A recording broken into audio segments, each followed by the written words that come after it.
Հիմա այդ շոշափելի գծից այն կողմ արդյոք դուք Աբու Դաբիում նաև պատվիրակություններով հանդիպում եղավ Հայաստանի եւ Ադրբեջանի պատվիրակությունները ձեր եւ Ալիևի գլխավորությամբ արդյոք այստեղ քննարկվեցին այնպիսի հարցեր, որոնք դեռ հայ հասարակությանը անհանգստացնում են, որովհետեւ մամուլի հաղորդագրությունը շատ սեղմ էր, օրինակ սահմանազատման շարունակությունը, եթե ասենք թրիփը իրագործելի է, հիմա իրագործում ենք, մեզ շտապ Սյունիքում է սահմանազատում պետք, օրինակ Ադրբեջանի զորքերի օկուպացված տարածքներից դուրս գալը, օրինակ խաղաղության նախաստորագրված պայմանագրի ստորագրման ժամկետներ կունե մոտավոր։ Եթե կարելի է մի քիչ փակագծերը բացեք այդ հանդիպումից։ Այնքանով, որքանով ճիշտ կլինի, ելի եմ ասում, ես մեր ժողովրդից եւ հանրությունից ոչ մի գաղտնիք չունեմ, բայց կան դիվանագիտական նրբություններ, որ պետք է պահեմ։ Բնականաբար բոլոր հնարավոր հարցերը քննարկվել են։ Նախ ես ուզում եմ մենք մեկը միշտ արձանագրենք օկուպացված տարածքների հետ կապված խնդիրը, մենք ասել ենք եւ այդ դրա վերաբերյալ արդեն ունենք իրավական բարձրագույն ուժ ունեցող փաստաթուղթ երկու երկրներում սահմանազատման գործընթացում այդ խնդիրները կլուծվեն, որովհետեւ ելի եմ ասում, սա շատ հստակ արձանագրում է եւ մենք դա արել ենք դեռ շատ վաղուց, այդ հարցի շուրջ խաղաղության քայքայում չի լինել։ Մենք հետևականորեն գնալու ենք սահմանազատման ճանապարհով եւ 1991 թվականի Ալմատի հռչակագրի հիման վրա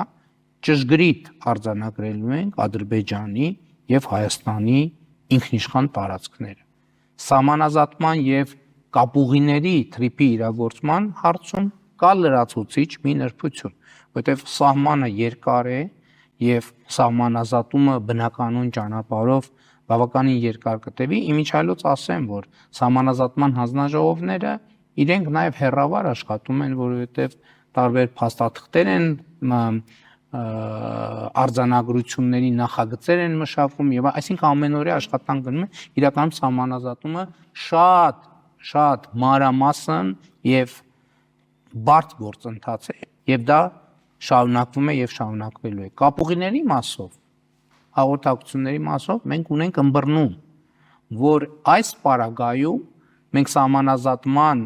գործընթացը մի փոքր այլ կերպ պետք է կազմակերպենք։ Այն հատվածներում, որտեղ պետք է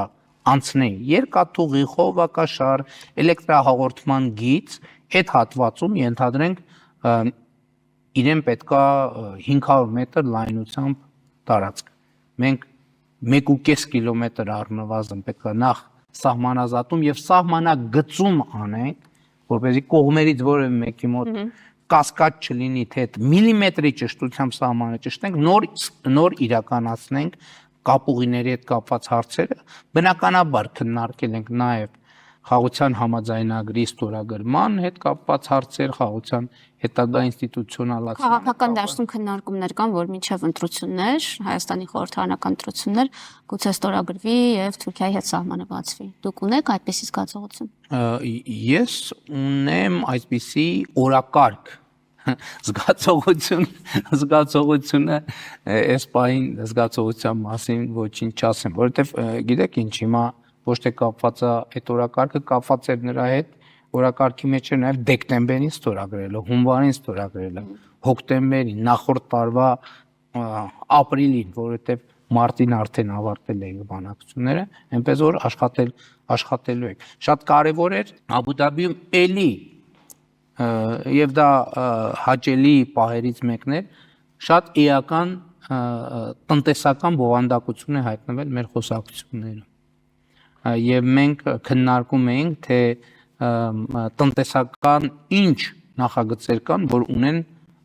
փոխադարձ հետաքրքրություն, ընդ որում երկկողմ առևտրի մասին է խոսքը գնում, շատ կարևոր մի արձանագրում, որ ես կարծում եմ ամենահարմար ձևաչափն է, որովհետև ես մտածում եի, որ գործարարներին հրավիրենք եւ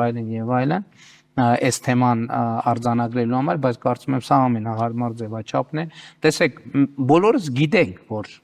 Ադրբեջանով դեպի Հայաստան երկաթուղային կապ գործում է եւ անխոչնդոտ է գործում, բայց շատ կարեւոր է արձանագրել, որ Հայաստանից դեպի արտաքին աշխարհ Ադրբեջանի տարածքով երկաթուղային կապը նույնպես բաց է Եվ ես տպավորություն ունեմ, որ մեր բիզնեսը դեռևս չի մարսել այս լուրը, որովհետև ես կարծում եմ, որ մեր տնտեսվարողները արդեն պիտի մտածեն արտահանումներ։ Պարոն վարչապետ, որ ասացիք ուղիղը եւ անխոչնդոտ նկատի ունեք Ադրբեջանից Հայաստան ուղիղ սահմանահատում է եղել։ Չէ, գնացքը դե Վրաստանով է։ Այո, հիմա եթե առևտրային շրջանառությունը լավ է, եթե խոսում ենք հաստատված խաղաղության մասին, չի քննարկվում արդյոք ուղիղ սահմանահատման հնարավորությունը։ Դե բայց ելի եմ ասում, երկաթուղին պետքա կառուցվի, չէ, երկաթուղի չունենք մենք այս պահին, որ ուղիղ սահմանահատում Ավտոճանապարհով, ավտոճանապարհով էլ քննարկվում է, այդ քննարկումները կան, կլինեն, դուք գիտեք, որ մենք առաջարկել ենք նաև, որ Թուրքիայից Ադրբեջան եւ Ադրբեջանից դեպի Թուրքիա, բայց ես միտքս ավարտվի։ Հիմա մենք Աբու Դաբիում եւս մեկ անգամ արձանագրվեց, որ Հայաստանից կարող են երկաթուղով Վրաստան, քանի դեռ այս երկաթուղին է գործում, Վրաստան, Ադրբեջան եւ շարունակություն դեպի Ռուսաստան, Կենտրոնական Ասիա, Չինաստան իրականացվել արտահանումներ գնացքով եւ ես ուզում եմ որ սա արձանագրվի այնտեղ խոսեցինք նաեւ որ գուցե մեր բիզնեսի մոտ մի քիչ հորետեսություն կա եւ այլն եւ Ադրբեջանի ներկայացուցիչները հավաստիացրին որ այդ ճանապարհը չի փակվելու եւ այդ ճանապարհը բաց է եւ վերահաստատեցին որ հայկական բիզնեսը տնտեսվարողները արտահանման համար կարող են օգտագործել Ադրբեջանի երկաթուղին։ Սա կարծում եմ շատ էական եւ պատմական արձանագրում է, որտեղ 90-ականներից այս կողմ առաջին անգամ է նախորդ տարի, որ Ադրբեջանի տարածքով գնացք է մուտք գործում Հայաստանի Հանրապետություն, հիմա Վրաստանի տարածքով, իհարկե նաև հետագայում երկաթուղային նախագծեր իրագործելուց հետո նաև այդպես։ Նաև ավտոճանապարհները կբացեն։ Առաջիկայում կարծում եմ կլինեն այդպիսի զարգացումներ։ Հիմա մենք աշխատում ենք դետալների վրա։ Հասկանալի է եւ թրիփի շարունակականության համար եւ ապա շրջափակման համար կապուղիների տրանսպորտային երթուղիների անհրաժեշտ է նաև որ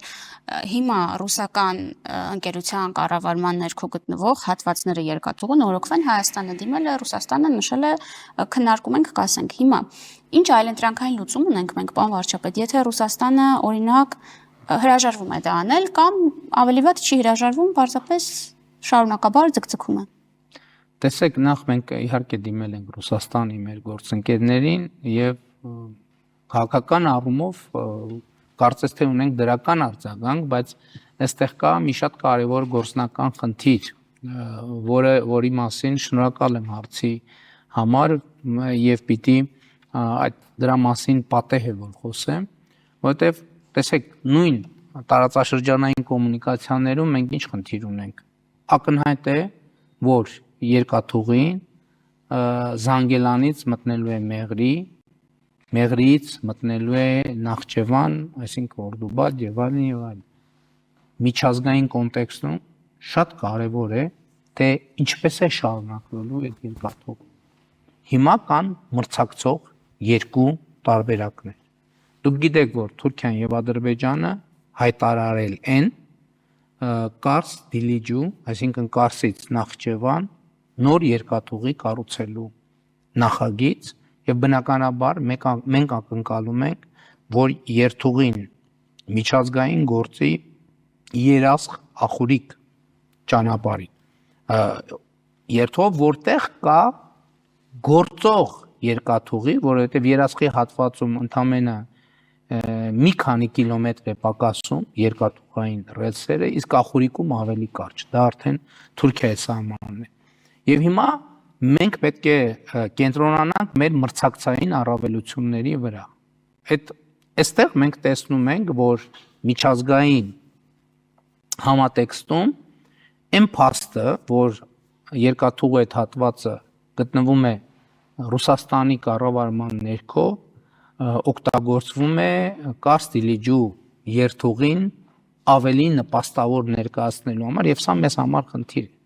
Որովհետև ստացվում է, որ մենք մեր մրցակցային առավելությունները այն պարագայում, երբ որ մենք ունենք պատրաստի երկաթուղի, իհարկե այդ երկաթուղին ժամանակակից պահանջներին համապատասխանեցնելու համար մի քանի 100 միլիոն դոլարի լրացուցիչ ներդրում պետք կլինի, ուզում եմ հասկանալի լինի, զուտ փոքր բացակայող հատվածները վերականգնելը առանձնապես մեծ խնդիր չի, ոչ ֆինանսական, ոչ տեխնիկական առումով, բայց պետք է այդ երկաթուղու արագությունը մենք անպայման ապահովենք։ Հիմա տեսեք, մենք շատ հարգանքով, սիրով մեր ռուսաստանյան գործընկերներին, բայց փաստն այն է, որ միջազգային լարված համատեքստի պատճառով մենք այն փաստի բերումով, որ մեր երկաթուղին, որը մեր սեփականությունն է, սա շատ կարևոր է, գտնվում է ռուսական երկաթուղիների կառավարման ներքո, մենք այստեղ մեր մրցակցային առավելությունը զգում ենք, որ կորցնում ենք, եւ այստեղ մենք պետքա մտածենք ինչ պետքա անենք, որովհետեւ սա մի տարվա, 2 տարվա, 3 տարվա, 4 տարվա հարց չի։ Այ ինչ պիտի անեք այդ մասին։ Մենք պետքա լուծում գտնենք։ Մենք պետքա լուծում գտնենք եւ այդ լուծումը պետքա գտնենք բարեկամական, ընկերական, եղբայրական տրամաբանության մեջ, որովհետեւ ելի եմ ասում, նախ այսօր մենք ցավոք տեսնում ենք եւ ինֆորմացիաներ են պատտվում, որ անընդհատ տարբեր տեղերում այս փաստը, որ դա ներկայացվում է որպես ռուսական ուղի, բայց եւ դրա համար զրոյից պատկերացնում եք մի քանի միլիարդ դոլարի ներդրում է արվում կարս դիլիջու երկաթգիծը կառուցելու համար։ Եվ ես ճիշտն ասած մեր գործընկերներին այս հարցը ուղիղ տվել եմ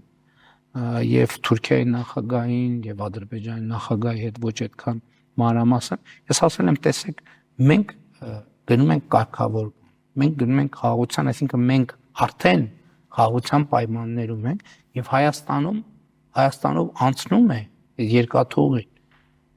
Ինչու է մի քանի միլիարդ դոլար ծախսում ստեղծելու համար մի բան, որը արդենից գոյություն ունի։ Իհարկե այդ հարցին դիվանագիտական լռությունով են պատասխանել, բայց նաև հիմա շատ քննարկումներ միջազգային մամուլը, միջազգային փորձագիտական համայնքի վերլուծությունները տեսնելով մենք հասկանում ենք, որ հիմնական խնդիրը սա է եւ մենք պետք է հասկանանք ինչ լուծումներ ունենք այսպես, որովհետեւ ելի եմ ասում, խոսքը Հայաստանի ռազմավարական երկարատև շահերի մասին է եւ մեր բոլոր բարեկամ երկրները պետք է շահագրգռված լինեն, որ մեր շահերը սպասարկվեն եւ ոչ թե հակառակը մեր շահերը հայտնվեն փակուղու մեջ։